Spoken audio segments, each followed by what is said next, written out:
Bismillahirrahmanirrahim. Assalamualaikum warahmatullahi wabarakatuh. Untuk sama-sama mendapat kerahmatan, keberkatan insya-Allah Subhanahu wa taala dalam kuliah maghrib kita pada malam ni. Marilah sama-sama kita mulakannya dengan Ummul Quran Al-Fatihah. أعوذ بالله من الشيطان الرجيم بسم الله الرحمن الرحيم الحمد لله رب العالمين الرحمن الرحيم مالك يوم الدين إياك نعبد وإياك نستعين اهدنا الصراط المستقيم صراط الذين أنعمت عليهم غير المغضوب عليهم ولا الضالين آمين. أعوذ بالله السميع العليم من الشيطان الرجيم بسم الله الرحمن الرحيم الحمد لله رب العالمين والصلاة والسلام على أشرف الأنبياء والمرسلين وعلى آله وصحبه أجمعين. اللهم نور قلوبنا بهدايتك كما نورت الأرض بنور الشمسك أبدا أبدا يا أرحم الراحمين. اللهم فقهنا في الدين وعلمنا التأويل واهدنا صراطك المستقيم. وصلى الله على سيدنا محمد وعلى آله وصحبه وبارك وسلم والحمد لله رب العالمين. الحمد لله رب العالمين وبه نستعين ونستغفره ونعوذ بالله من شرور أنفسنا ومن سيئات أعمالنا من يهده الله فلا مضل له ومن يضلل فلا هادي له.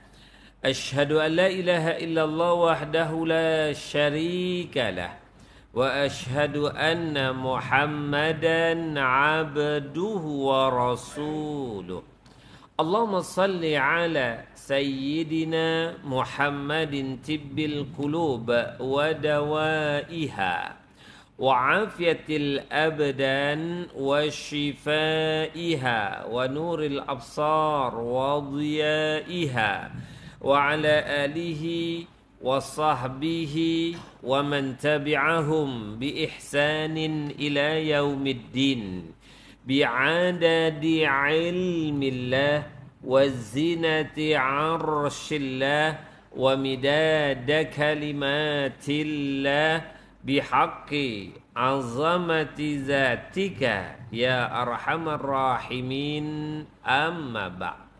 Yang saya hormati apa tuan-tuan imam, tuan-tuan Bilal, pengusi dan barisan kepimpinan surau ini. Seterusnya tuan-tuan haji, puan-puan hajah, tuan-tuan muslimin muslimat, mukminin mukminat, sahabat, saudara, adik-adik, anak-anak yang dirahmati Allah sekalian. Syukur kepada Allah Subhanahu wa taala yang telah mengurniakan kepada kita kesihatan dan seterusnya terus diberikan kepada kita kekuatan iman untuk menggandakan amal ibadah. Mudah-mudahan kita terus diberikan kekuatan itu untuk memanfaatkan peluang umur yang Allah pinjamkan untuk kita menggandakan amal ibadah kita. Lebih-lebih lagi keberadaan kita dalam bulan-bulan yang penuh keberkatan. Seperti bulan Rejab dah pun berlalu. Kini kita berada dalam bulan Sya'ban. Hanya beberapa hari saja lagi insya-Allah datanglah Ramadan. Di antar bulan yang terutama kehebatan keistimewaannya diberikan untuk umat baginda sallallahu alaihi wasallam. Mudah-mudahan Allah mengurniakan kita kerahmatan, keampunan dan diberi jaminan dihindarkan, dijauhkan daripada azab neraka dijamin untuk masuk ke dalam nikmat syurga apabila kita termasuk orang-orang yang diterima amal ibadah kita dan diberikan penghapusan pengampunan dosa-dosa yang ada. Mudah-mudahan itulah antara yang melayakkan kita untuk memperoleh nikmat syurga yang dijanjikan oleh Allah. Amin ya rabbal alamin. Untuk malam ni tuan-tuan, kita sambung perbincangan kita berdasarkan kitab Permata Ilmu Tauhid ini, Jawahir Ilmu Tauhid, ya. InsyaAllah pada malam ni kita akan sambung di halaman 132, tajuk yang ke-27, Qudrah, pengertiannya dan ta'alluqnya serta sifat iradah. Itu tuan nanti Allah Subhanahu wa taala dalam bait syair yang ke-27 ini akan menjelaskan dua sifat Allah Subhanahu wa taala. Pertamanya sifat qudrah dan yang keduanya sifat iradah. Itu tuan, apa kata pengarang Syekh Ibrahim Al-Laqani rahimahumullahu ta'ala alaih. Katanya, wa qudratun iradatun wa abarat amran wa ilman warrida kama sabat. Pengarang menegaskan, dan wajib bagi Allah itu bersifat dengan sifat kudrah, iradah, dan iradah ini berbeza dengan amar, perintah, ilmu, dan reda, sebagaimana yang telah pun ditetapkan. Itu Tuhan hati Allah Subhanahu wa taala. Kita telah pun membahaskan sifat yang sebelum ini yang dikaitkan dengan sifat nafsiyah, sifat salbiyah. Kita telah pun membahaskan tentang wujud Allah itu wajib. Khidam Allah, sedia ada Allah itu wajib. Kekal baka Allah itu juga wajib bagi Allah Subhanahu wa taala. Dia juga telah membincangkan tentang qiyamuhu binafsih dan mukhalafatuhu lil hawadis. Dua pokok perbincangan sifat wajib bagi Allah yang bersifat dengan sifat nafsiyah dan sifat salbiyah telah kita ikuti, dan insya-Allah bermula perbahasan bait syair yang ke-27 ini akan ditegaskan pula satu konsep dalam sifat wajib bagi Allah yang disebutkan sebagai sifat ma'ani yang wajib bagi Allah Subhanahu wa taala. Ia dimulakan dengan perbahasan sifat qudrah dan sifat iradah Allah Subhanahu wa taala. Kata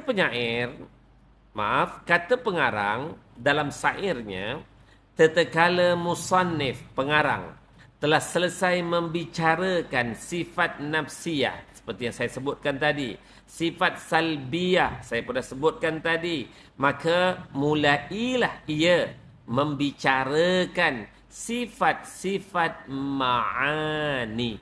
Iaitu Tuhan hati Allah Subhanahu wa taala antara yang wajib untuk diyakini, sifat ma'ani itu sifat yang wajib bagi Allah Subhanahu wa taala. Perkataan pengarang dengan kalimah ataupun perkataan qudrah yang membawa maksud wajib bagi Allah itu qudrah, wajib bagi Allah itu maha berkuasa.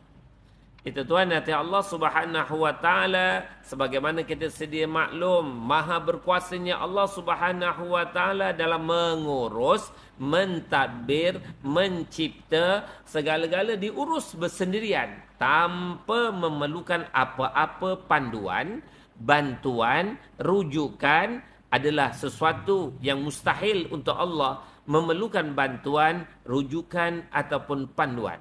Segala-galanya mengikut kekuasaannya dan kehendaknya. Sebab itulah itu Tuhan hati Allah Subhanahu wa taala, sebagaimana yang kita telah bincangkan pada siri yang lalu, jika ada dua Tuhan atau lebih dalam menguruskan alam ini, pasti rosak, bencana, kerosakan, musnahlah keadaan alam ini. Kalau Tuhan di langit lain, Tuhan di bumi lain, pasti akan membawa kemusnahan.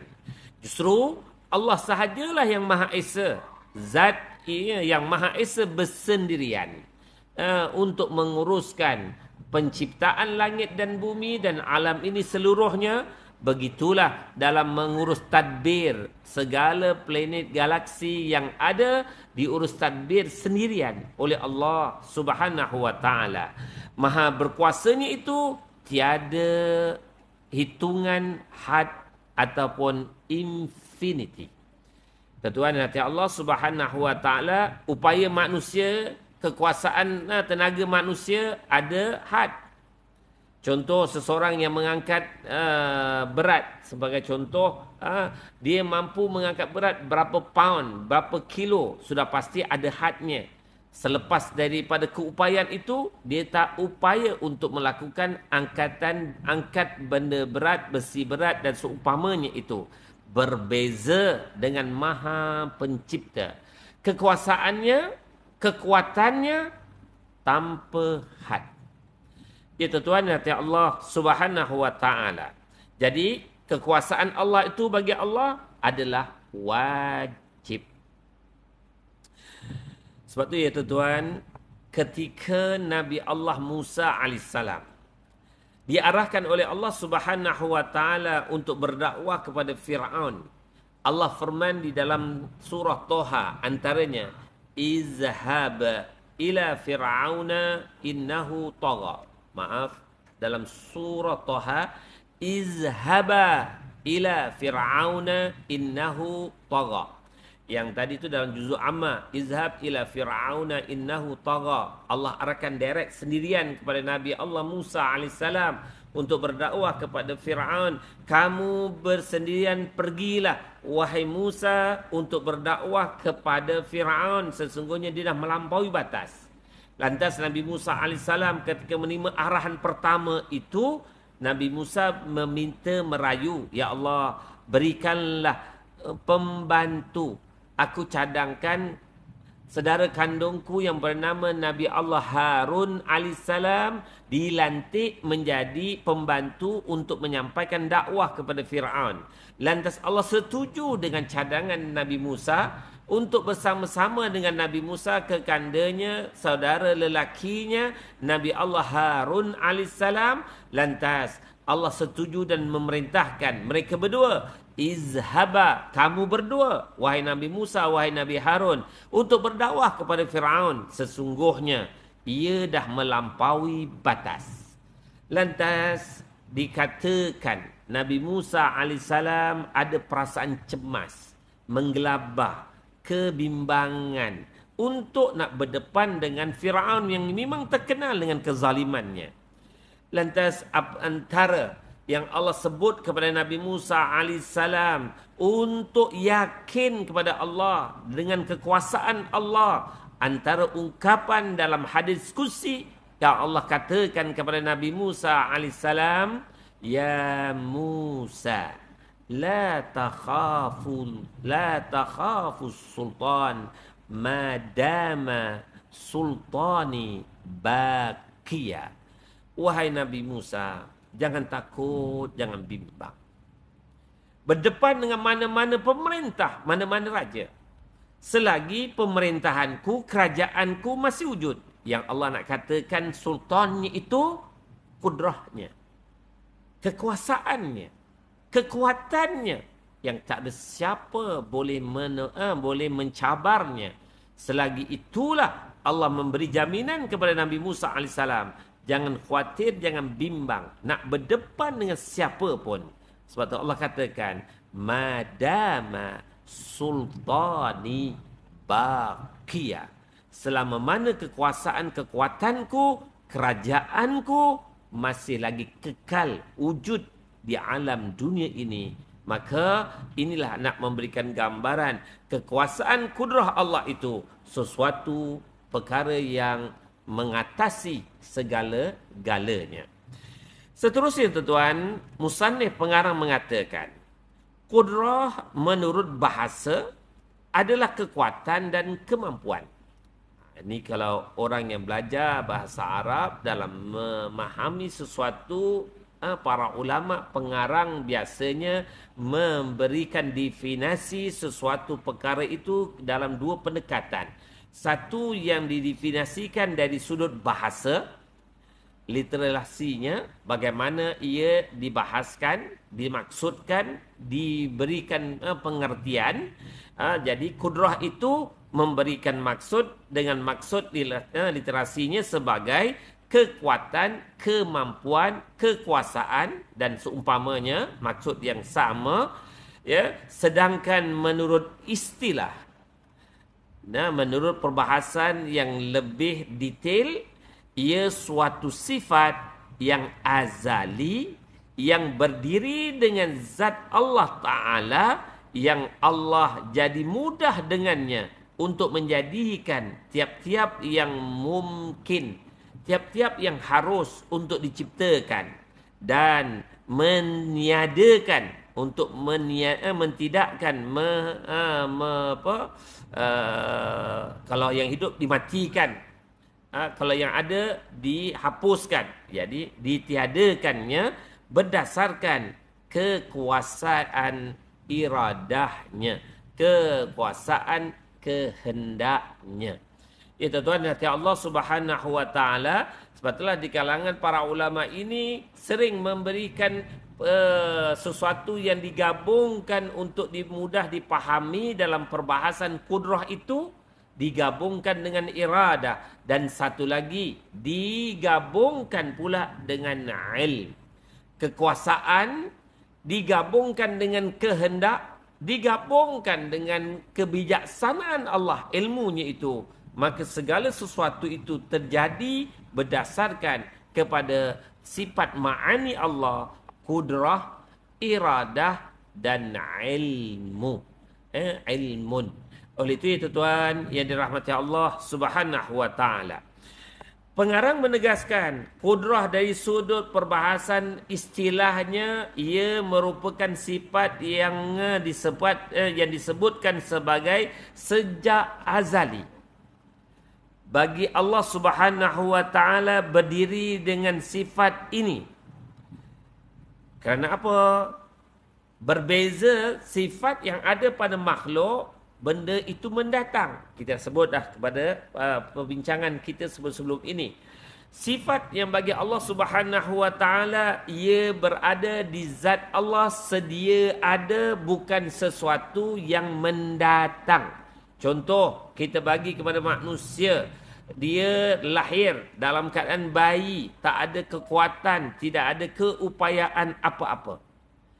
Dengan pembesarannya, tumbuh besar berlaku pada fizikalnya, maka dia diberi kekuatan, boleh menyarap, boleh merangkak, boleh bertatih berdiri, akhirnya boleh berjalan, akhirnya boleh berlari. Kekuatan itu adakah datang pada masa yang sama dengan kelahiran bayi berkenaan, atau datang kemudian? Untuk makhluk, benda itu, sifat itu datang kemudian. Itu untuk makhluk. Bagi Allah Subhanahu wa taala, sifat kudrahnya itu berada, sedia ada dengan zat kebesarannya, bukan datang kemudian, bersandar kemudian kepada zat kebesaran Maha Pencipta. Nak menunjukkan, penyataan daripada pengarang menyatakan, sebab itu ditegaskan dengan sejak azali. Sejak daripada sedia ada lagi, zat kebesaran Allah itu bersama-sama dengan kebesarannya adalah kekuasaannya, sifat kudrah berkenaan. Jadi Allah Subhanahu wa taala yang bersifat dengan sifat kudrah ini, dikatakan untuk memudahkan Allah menjadikan, menciptakan sesuatu yang ia kehendaki. Kerana semua yang diciptakan itu segala-galanya bersifat harus, bukan wajib. Allah menciptakan bumi, harus. Allah menciptakan langit, harus. Termasuk contoh yang sebelum-sebelum ni saya sebutkan. Allah menciptakan kita juga harus bagi Allah. Sama ada Allah nak menciptakan kita atau tidak, perkara itu adalah keharusan, bukan wajib bagi Allah. Namun sebagai tanda bersyukur dengan rahmah Allah, Allah memilih dalam sulbi ayah kita itu antara yang dilahirkan menjadi manusia hidup di muka bumi kita. Siapa yang memilih, siapa yang menciptakan? Allah.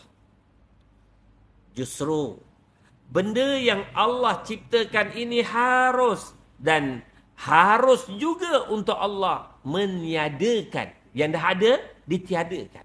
Harus. Sebab tu tuan-tuan, nanti Allah Subhanahu wa ta'ala tidak menjadi wajib kepada Allah yang dah diciptakan mesti ditiadakan. Tak. Di sisi Allah, ia bersifat harus. Oleh itu tuan-tuan dan nanti Allah Subhanahu wa ta'ala, namun Allah telah menegaskan kulla syai'in fan. Semua sesuatu yang diciptakannya itu pasti akhirnya akan dibinasakan. Jadi Allah mentiadakan sesuatu itu ikut peringkat demi peringkat. Ia merupakan sesuatu atas kehendaknya, iradahnya. Siapa yang diciptakan awal kemudian ditiadakan, ya, kehendaknya, maka berlaku. Ada yang diciptakan awal atas kehendaknya, masih dikekalkan. Seperti malaikat Jibril dan para malaikat yang lain. Seperti iblis laknatullah. Penciptaan iblis lebih awal daripada Nabi Adam. Tapi Nabi Adam AS Allah wafatkan. Iblis masih dikekalkan. Kerana apa? Kekuasaan Allah. Allah nak wujudkan sebagai benda harus. Allah nak mentiadakan, memusnahkan pun sebagai satu yang harus. Oleh sebab itu, tuan-tuan dan hadirin Allah, dalam bab ini perlu kita memahami konsep Allah tidak tertakluk, tertekan kepada kehendak makhluk. Kalau makhluk kata, si fulan itu, iblis itu sepatutnya mati dulu dah. Siapa kita nak tegaskan perkara itu untuk Allah matikan iblis? Allah menghendaki supaya umur iblis itu dipanjangkan sampailah saat sakangkala yang pertama ditiupkan. Saat itulah juga iblis akan dicabut nyawanya serentak kematiannya berlaku. Itu adalah kehendak, iradah. Iradah Allah menunjukkan kekuasaannya. Bagi yang Allah nak panjangkan umur, kekuasaannya boleh melakukan. Dan Allah juga apabila menghendaki untuk mencabut nyawa seseorang dengan kekuasaannya, berlakulah kehendak itu berdasarkan kekuasaannya. Contoh untuk kita lebih memahami tentang konsep kudrah dan iradah ini. Tuan-tuan, salah satu cerita yang boleh kita sandarkan seperti kisah Ashabul Kahfi. Lelaki yang berdakwah kepada raja yang memerintah pada waktu itu dan kepada kabinet yang menyokong raja yang memerintah pada waktu itu, yang dikatakan melakukan penyembahan, menyekutukan, mensyirikkan Allah, mendewakan makhluk, mensyirikkan Allah. Lantas anak-anak muda, fi'atun, anak-anak lelaki, anak-anak muda di kalangan keturunan kerabat diraja, anak orang besar-besar yang diberi hidayah oleh Allah dan diberi keberanian oleh Allah, mereka berdakwah kepada raja dan kabinet dan masyarakat pada waktu itu. Tinggalkan perbuatan menyekutukan Allah dan sembahlah, abdikan diri kepada Allah. Lantas keputusan yang dibuat oleh raja ialah tangkap dan dijatuhkan hukuman bunuh. Pada saat itulah Allah menyelamatkan mereka untuk memberikan sesuatu bukti kekuasaan, kekuatan, kehendak dan ilmu Allah sangat luar biasa. Anak-anak muda yang ada kata 6 orang, ada yang kata 7 orang ini melarikan, menyelamatkan diri tanpa sempat berpakat nak bersembunyi di mana, tapi Allah mengkehendaki dengan kehendak kekuasaannya, semuanya itu diilhamkan untuk mencari perlindungan diri menuju ke arah gua. Allah yang mengilhamkan mereka. Tiba-tiba apabila orang pertama masuk, orang kedua masuk, masuk tempat yang sama. Orang yang ketiga, tempat yang sama. Berkumpullah anak-anak muda ni, akhir jumlah yang tepat hanya Allah saja mengetahui. Ada yang kata 6, ada yang kata 7 dan seumpamanya. Justru kehendak Allah. Allah memberikan gambaran kekuasaannya. Allah tidurkan mereka 309 tahun. Itulah tanda kekuasaan, kehendak, iradah dan ilmu Allah. Tiada siapa boleh mencabar. Yang apabila disedarkan salah seorang dari mereka dan mereka menggerakkan rakan-rakan mereka, mereka menyatakan sensama di kalangan mereka, berapa lama kita tidur ya? Ada yang kata, kita tidur setengah hari je. Ada yang kata, semalaman kita tidur. Namun, yang maha mengetahui lamanya mereka tidur itu Allah Subhanahu wa taala, yang Allah sebutkan dalam Al-Quran suratul Kahfi, 309 tahun jumlah lamanya mereka Allah tidurkan. Allah juga yang maha berkuasa tidak mengarahkan malaikat. Allah yang maha berkuasa membolak-balikkan fizikal mereka yang tidur itu supaya fizikal mereka tidak terkesan yang boleh menyebabkan jangkitan kulat dan seumpamanya. Allah yang membolak-balikkan tubuhnya itu selama 309 tahun.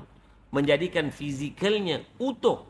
Tidak berkudis, berkulat dan seumpamanya. Allah menggambarkan kudrah. Kekuasaannya. Mengatasi segala-galanya. Ya tuan-tuan dan Allah Subhanahu wa taala, dari kisah itu apabila salah seorang dari kalangan mereka keluar untuk mencari makanan, baru terasa lapar. Apabila bangkit dari tidurnya, baru terasa lapar. Lantas salah seorang dari mereka diamanahkan untuk membeli makanan. Alangkah terkejutnya mereka apabila membeli makanan di pekan dah berubah dah suasana. Apabila dia menghulurkan mata wang yang ada, alangkah terkejutnya peniaga menyatakan, ini duit zaman bila? Maka mereka mendapati orang yang sedang membeli barangnya ini adalah orang yang hidup ratusan tahun dulu. Ya tuan, Allah menceritakan kisah itu untuk memberikan gambaran. Lihatlah hebatnya kekuasaan Allah, kehendak Allah dan ilmu Allah. Oleh itu, kisah itu sesuatu kisah yang cukup ajaib, ta'ajub, dan sebagai tanda orang yang menyerah diri kepada Allah, Muslim. Allah yang menamakan mereka ini sebagai orang yang beriman, orang yang menyerah diri kepada Allah, menyeru manusia untuk menyerah diri kepada Allah, beriman kepada Allah. Sebagaimana yang Allah tegaskan dalam suratul Hajj, huwa sammakumul muslimin wa min qabl. Dialah Allah yang menamakan orang-orang yang beriman itu sebagai Muslim, menyerah diri kepada Allah. Sebagaimana Allah juga menamakan Muslim untuk umat baginda sallallahu alaihi wasallam.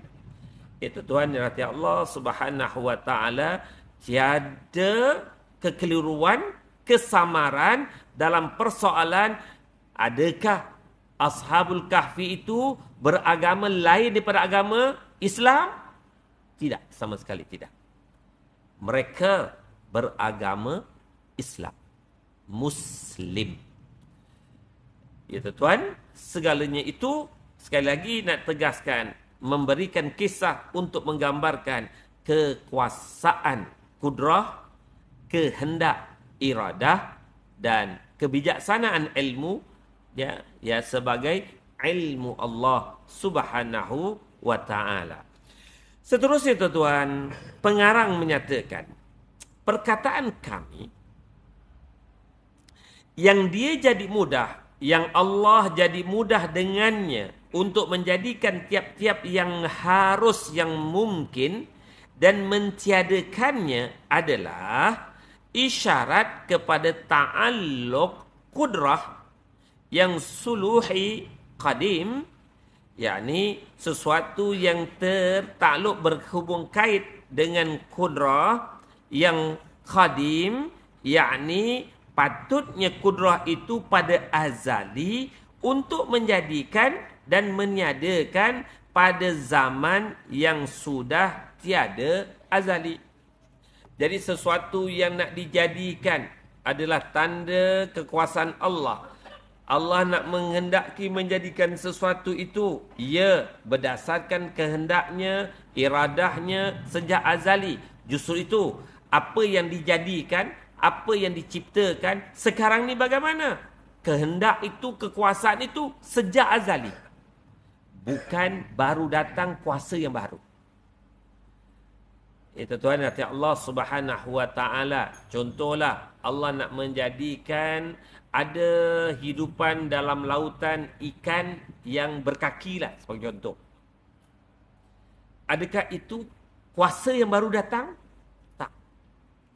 Adakah itu iradah yang baru datang? Tak. Ia juga kekuasaan, kehendak, ilmu sejak azali. Bukan benda yang baru. Termasuklah Allah nak menjadikan dan mentiadakan sesuatu sejak azali lagi yang ditangguhkan kematian. Adakah baru datang? Tak. Ia juga berlaku, dikatakan sejak azali. Itu tuan hati Allah Subhanahu wa taala untuk menegaskan kekuasaan Allah Subhanahu wa taala itu dan kehendak serta ilmunya bukan sesuatu yang baharu, tetapi wajib bagi Allah adalah sesuatu yang sejak azali. Dan ta'alluq hubung kait kudrah itu adalah dengan ketiadaan kita pada zaman yang sudah tidak azali sebelum wujudnya kita, dan dengan kelangsungan wujud kita sesudah ketiadaan dan dengan kelangsungan ketiadaan sesudah wujud, ketiga-tiganya adalah dengan ta'alluq qabdah, yakni genggaman dengan makna bahawa yang harus itu ada pada genggaman ataupun perkataan qabdah atau genggaman kudrah. Jika Allah menghendaki, maka dia mengekalkannya atas ketiadaannya atau di atas wujudnya, dan pula jika Allah menghendaki, maka dia menjadikannya atau mentiadakannya. Tuan yang rahmati Allah, contoh Allah ciptakan Nabi Adam, kemudian Allah wafatkan. Diwujud, ditiadakan. Itu kehendak Allah sejak azali. Allah ciptakan iblis dan masih dikekalkan, diwujudkan. Itu juga kudrah dan iradah Allah sejak azali. Allah panjangkan, contoh Rasul, Nabi yang Allah panjangkan umur, dicipta, dilahirkan Nabi seperti Nabi Allah Isa alaihissalam. Kudrah dan iradah Allah meletakkan Nabi Isa ini di langit, kehidupannya di langit, tanda kekuasaan, kehendak dan ilmu Allah. Jadi semua itu berlaku atas kudrah, iradah dan ilmunya sejak azali. Kita bagi laluan untuk azan terlebih dahulu.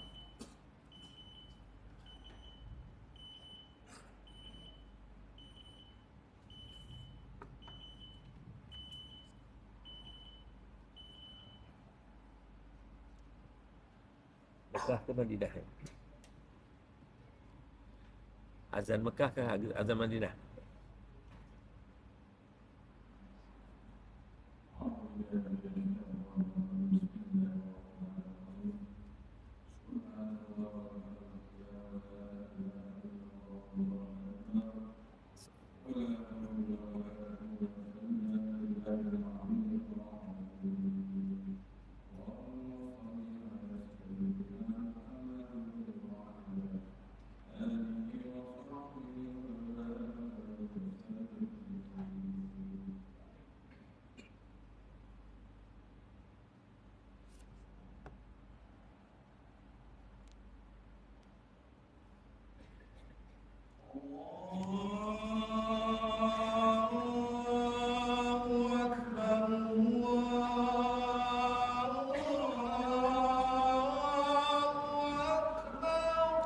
Allahu Akbar.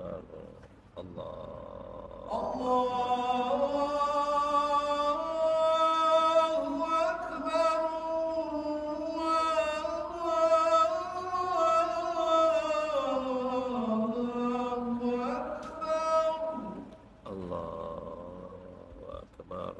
Allah.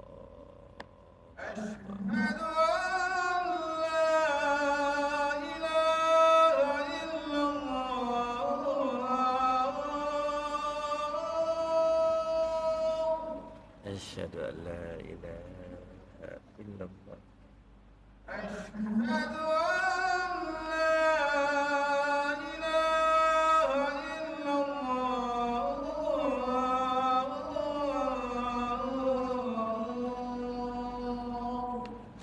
Asyhadu an la ilaha illallah.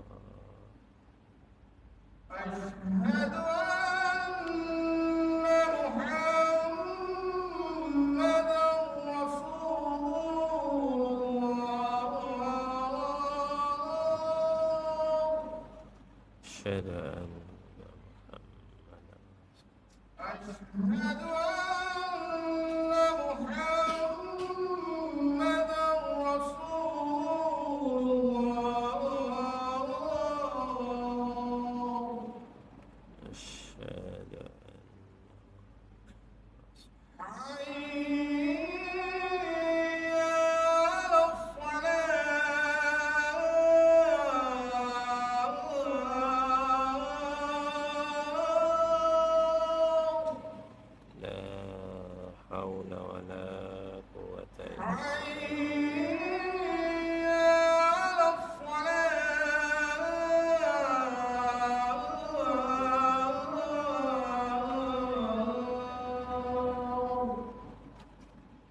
لا حول ولا قوة إلا بالله.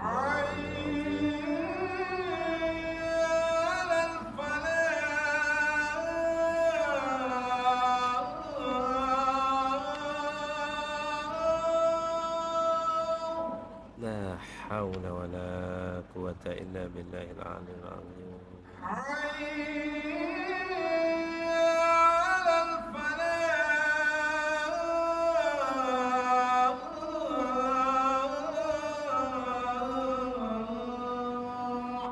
لا حول ولا قوة إلا بالله.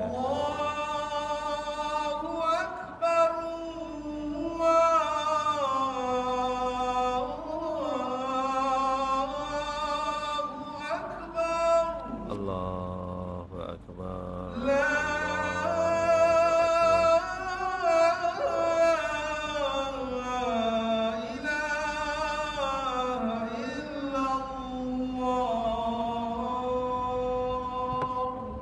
La ilaha illallah Rasulullah sallallahu alaihi wasallam.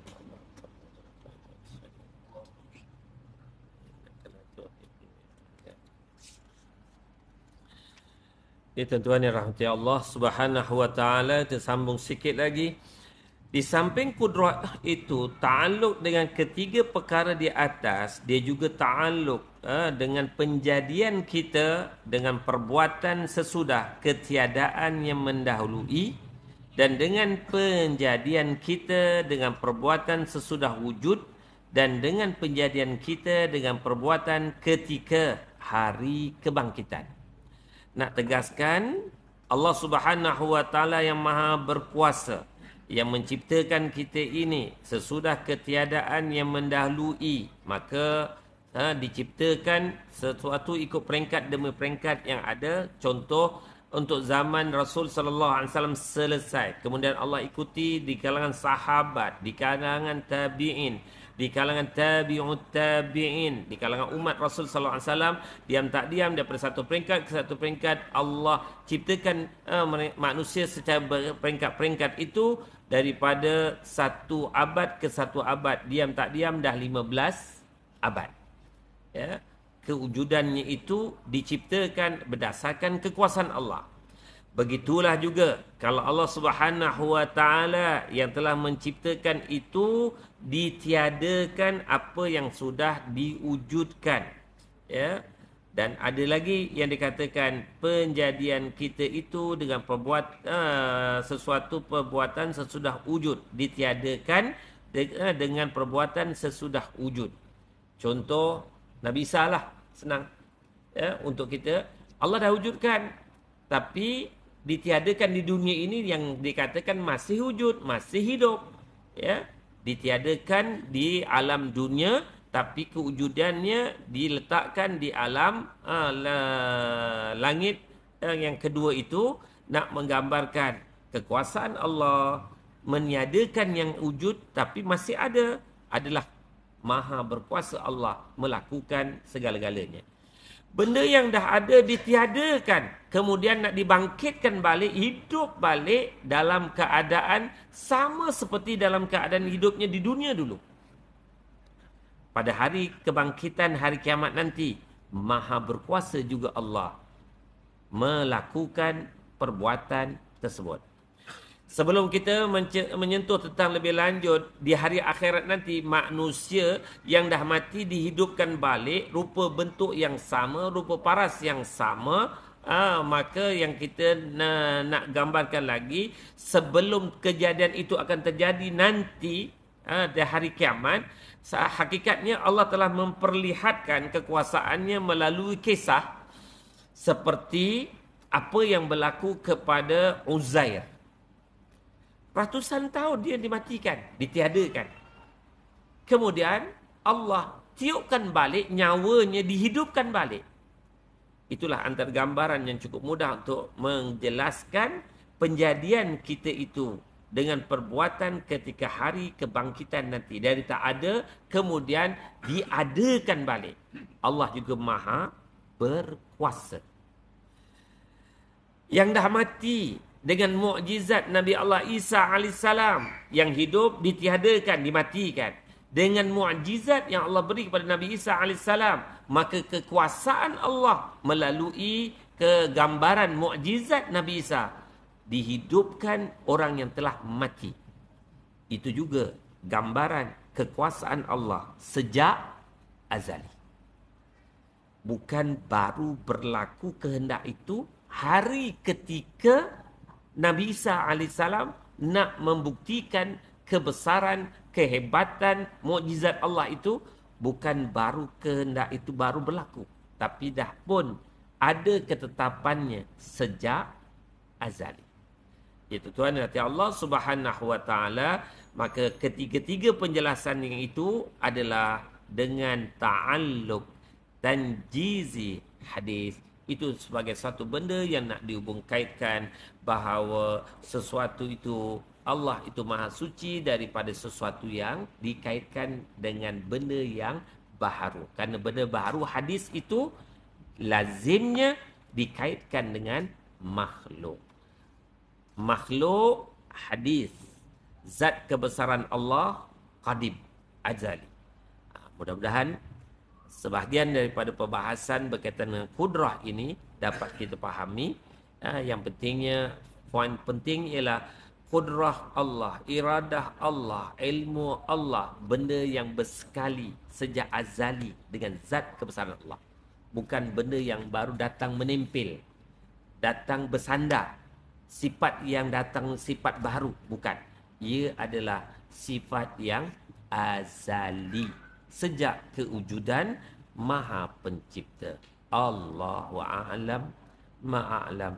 Wallahu khairum mimma la a'lam. Yang baik datangnya dari Allah. Segala kelemahan kekurangan datang di saya mohon ampunan kepada Allah, maafkan tuan. Aku lihat hadza wa astaghfirullah li wa lakum wa lisairil muslimin wal muslimat innahu wal ghafurur rahim. Allah ja'alna minal ladzina yastami'una al-qawla fayattabi'una ahsana. Allahumma arinal haqqa haqqan warzuqna ittiba'ah wa arinal batila batila warzuqna ijtinabah. Ya muqallibal qulub tsabbit qulubana ala dinik wa ta'atik. Wa sallallahu ala sayyidina Muhammadin nabil ummi wa ala alihi wa sahbihi wa baraka wasallam. Walhamdulillahi rabbil alamin. Subhanakallahumma wa bihamdik asyhadu an la ilaha illa anta astaghfiruka wa atubu ilaik. Bismillahirrahmanirrahim. Wal 'asr innal insana lafi khusr illa alladzina amanu wa 'amilus solihat wa tawassaw bil haqqi wa tawassaw bis sabr. Wassalamu alaikum warahmatullahi wabarakatuh.